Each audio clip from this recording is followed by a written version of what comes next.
These are really cool little apartments that are in Las Colinas, kind of extreme color, kind of feel, kind of see kind of the whole kind of weirdness. So,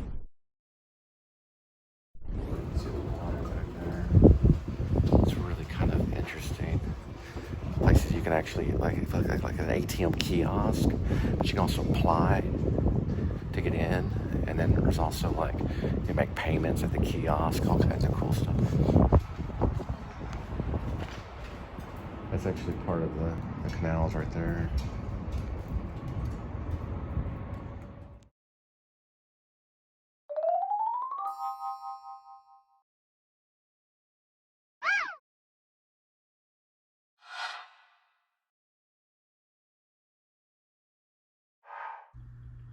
Getting ready to go, Fujo! Yeah! Pulling through the eye of the needle kind of thing, and that gate thing was kind of like the eye of the needle, kind of, you know, like the whole rich man going through with the camel or something. The eye of the needle kind of thing. I wonder if the rabbit went down that hole right there.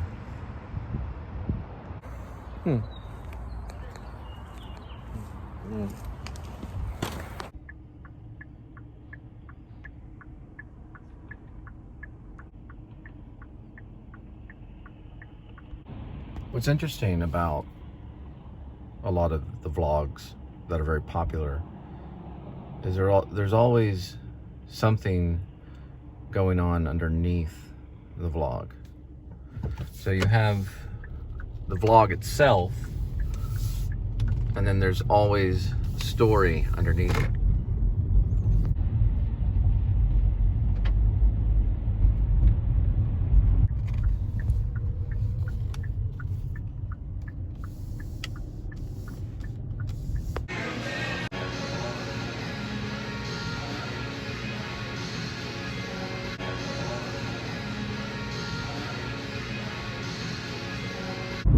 So it's set like right now, then there could be, you know, like trash talking on SoundCloud maybe, or different type of trash talking on different, you know, maybe sort of a social media kind of, you know, that kind of thing. It's like a true detective kind of thing goes into my mind kind of thing. So Waze is doing some tricky stuff, and I just went here, which doesn't take me really anywhere. So we're gonna try to figure it out. I have a fence that leads down kind of this way, right here. I got about like 40 pounds of meat in my trunk right now. Then we've got for food for friends, and then we got this area right over here. All right, so Waze was right. So this is like, I don't know, like half a cow. I don't know, probably maybe a little less. Oh man, okay. We're going in through this way. Yeah, you know, I was like, I read the thing, it said service road or something, and then I thought maybe Waze, you know, took me. But it's apparently owned by Google, so you got to put in a lot of the photos yourself. That's what I'm noticing on Waze. Basically, oh wow, it's kind of bumpy right this way. Google usually will have the photos in it already. Although, you know, sometimes the photos, like I said, it does help, you know, having the photos help, because you can identify that particular house is correct, or, you know, that complex. The only thing that my suggestion for food for friends is to make sure that they put the apartment names, because sometimes the apartment names is just as important as the building numbers, or, you know, the unit number or room number or whatever it is, you know, townhome number or whatever it may be, right? Because you have apartments that are side by side. I gotta go. I'm on it. I have like a whole kind of arena kind of thing with people over this way, off the service road, kind of in the middle of, you know, kind of nowhere, Texas, kind of. Actually, I'm not too far from Lewisville, but it gets real country like real quick. You're in the city, and bam, you're right in the country, like real quick. So it's like a warthog or something, some kind of large rat.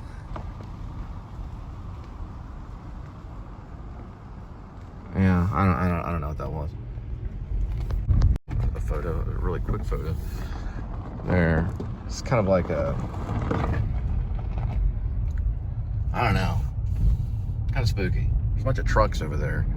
Some over, kept going down this way, right over here, somewhere outside of Lewisville or something.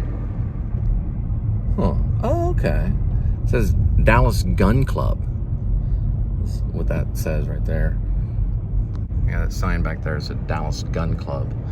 And back that way. So it must be like some kind of compound gun club kind of thing. This is like another little, okay, so he says like a stone building or something. There's like 2 gun club things right here. So this is basically a gun club, like a private gun club, because that's what the sign said back there. In the middle of the field.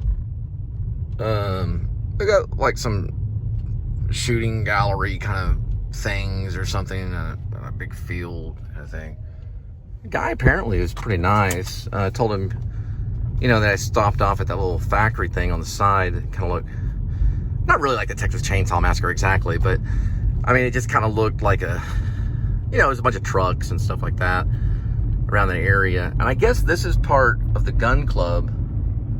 I don't really know what those things are. That's probably where they set up some of the, I guess, a shooting range or something in that area. It's kind of pointed at, kind of towards maybe the highway or something. I really don't know, but there was a great big possum or some kind of rodent. I tried to get quick access to the camera as quick as I could. You can see the tail end of it. Look, this is like, you know, some kind of gun club member kind of guy coming up to get probably about 40 pounds of meat that yeah, just went by there. There's where I turned off on the wrong one right there. It's like kind of bunch of trucks or something.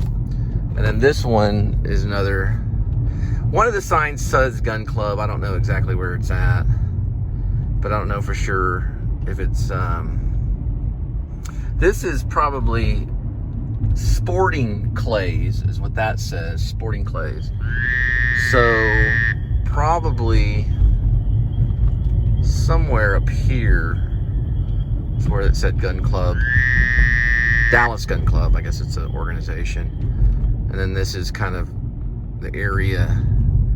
DC, I'm sorry, it's DGC, Dallas Gun Club. DGC is what the name is on this one right here.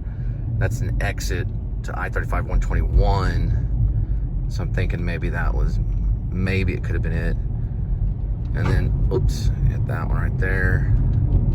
That's where the highway is right here. So, you know, you can see where the busy city is. And then boom, you know, you got nothing but country right here. And you're continuing to go down this way, which I think might have been the right way, because I was on the right kind of path earlier, and then I had to turn right, which was the wrong one. I had to stay straight, and then you turn around, and then I went back. So it's pretty much a straight shot to where the office is.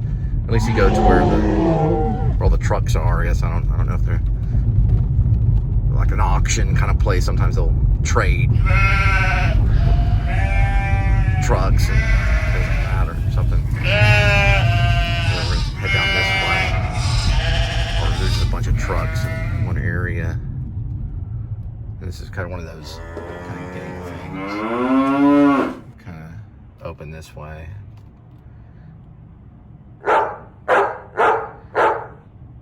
Think about how, you know, just certain things have been going on and stuff like that. It's kind of deep south.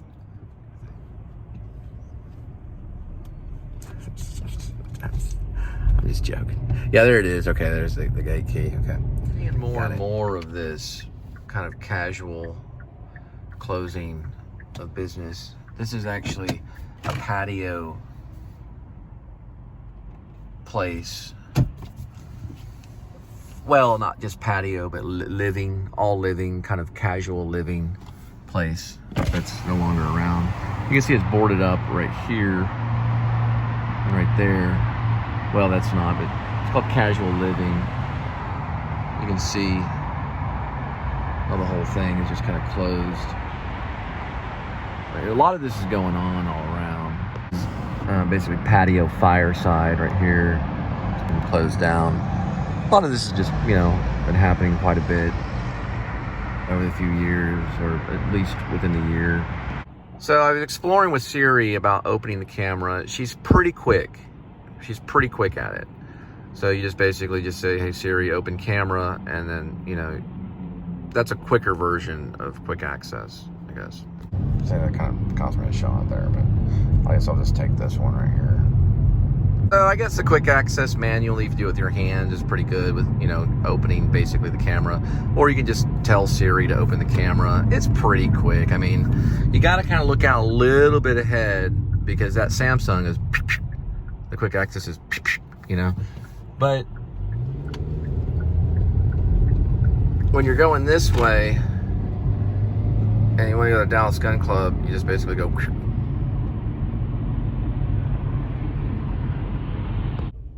Seems like LA Hair's still doing okay here in Texas. I don't know much about them. So this is mostly kind of like a Korean market here. Everything from revolving sushi bar to LA Hair, which is an Asian hair place, to a place called 85 Bakery Cafe, to 7 Leaves, to Jin Korea Barbecue House, and a place called H Mart, which is on the other side.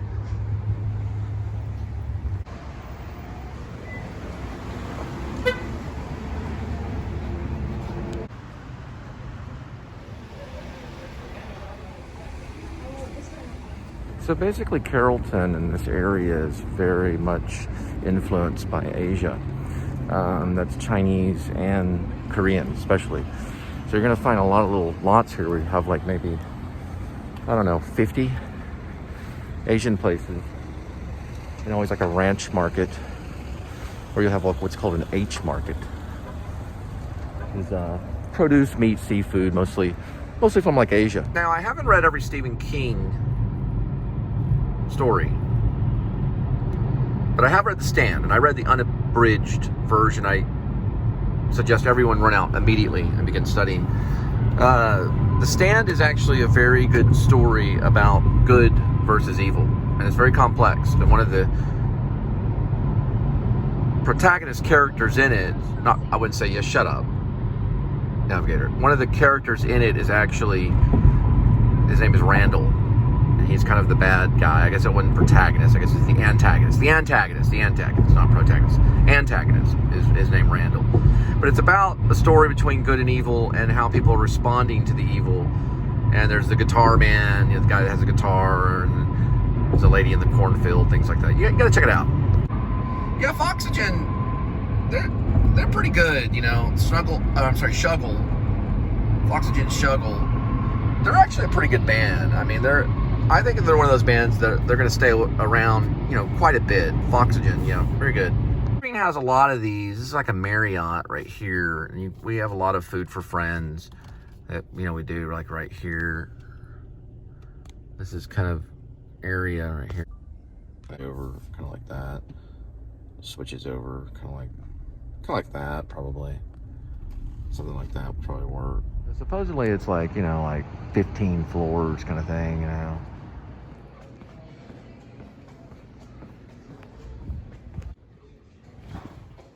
There we go.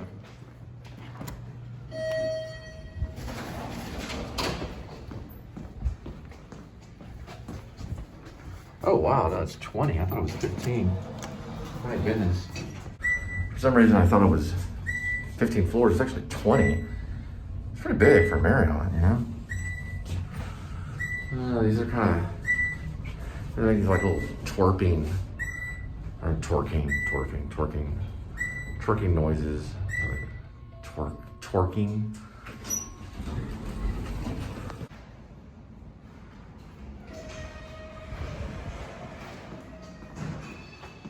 Thanks.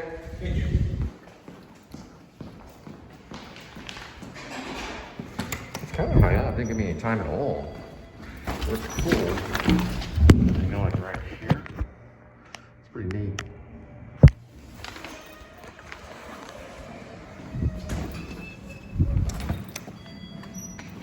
What's some picture of that?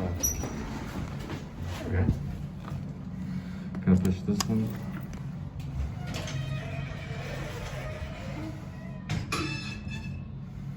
We need to have like 47 floor.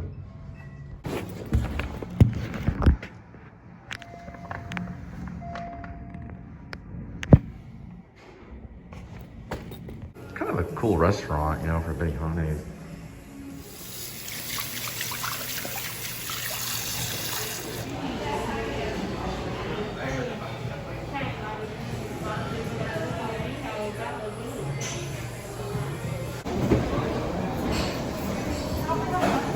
So you get kind of like to a point where you're looking for these things. Look at that. Oh, wait, let's see. Fishing for this kind of thing right here. This right here. This.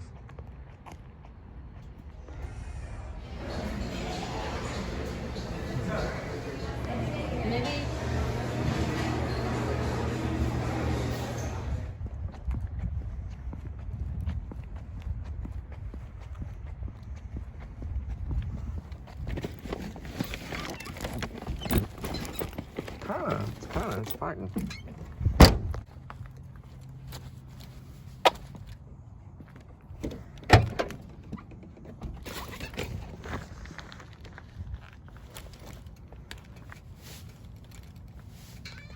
See, this one actually kind of looks like it because it has that white thing here, and you got this one over here.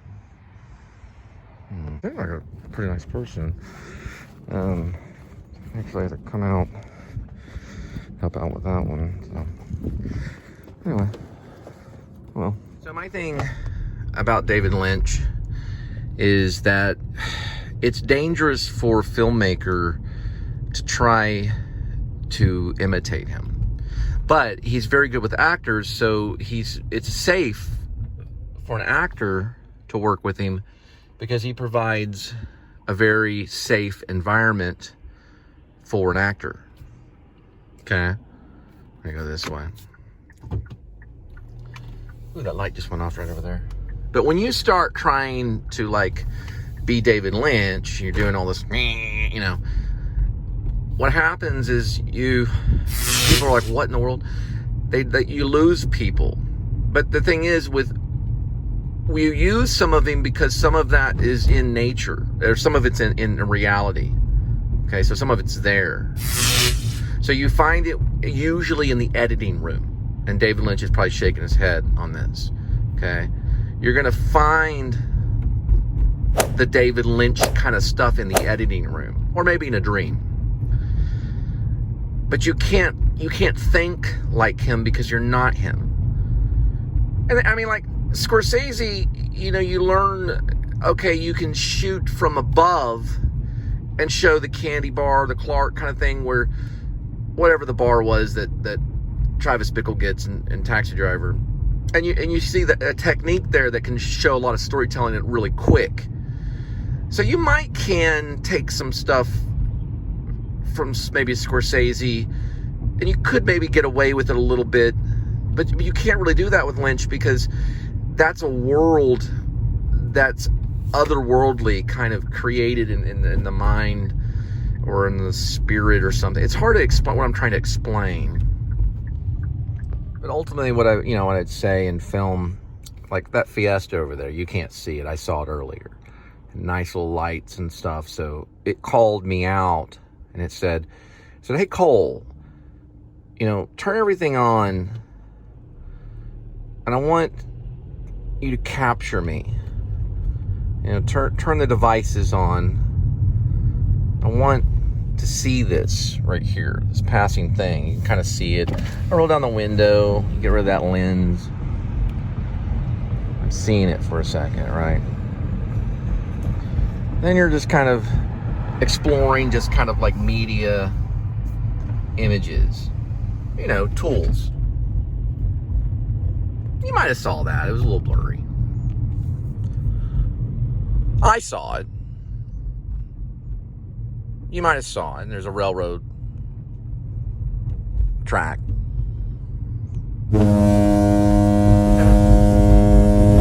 that's probably me.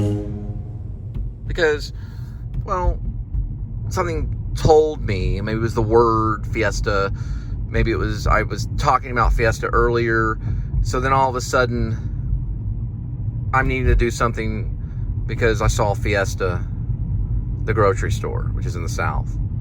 It's real common in Texas. So it called me out.